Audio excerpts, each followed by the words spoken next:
Good afternoon, everyone. I am Riallyn in Larios, the reporter of Why Do Nations Trade? So, what is trade or trading?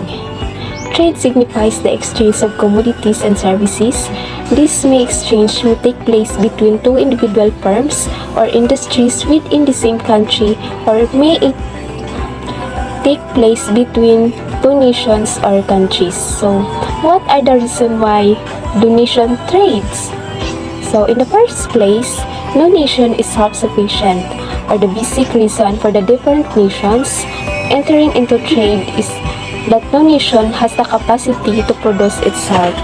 While the commodities and services are required by the people by the nature of the surface of the earth, countries differ from the respect of climate condition, availability of cultivable land, forest, mineral conditions, labor, capital, technological capabilities, managerial, and entrepreneurial skills. Now, we will discuss the stranger lessons free and what are the basic provision of international trade. First, non-availability of specific resources. So, every country does not possess all kinds of resources.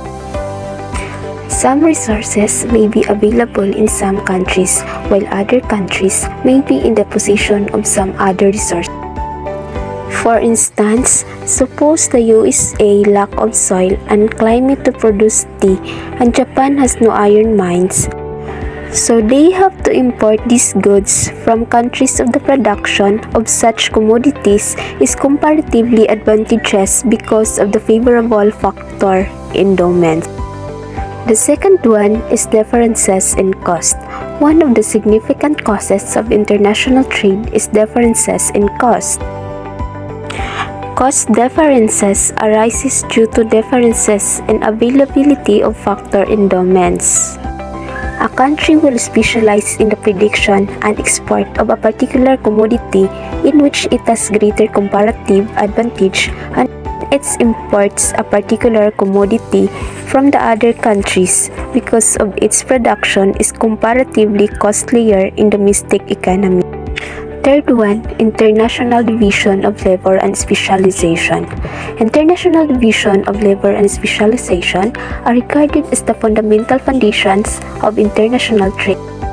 Differences in factor cost will lead to international division of labor when division of labor crosses national boundaries. There arises international specialization in production and export, and ultimately to gain full international trade. In short, the gains from international trade can be divided into two: static gains and dynamic gains. Static gains are those which grew from international specialization according to the doctrine of comparative advantage. International specialization enables resources to be allocated to their most productive uses in each trading nation.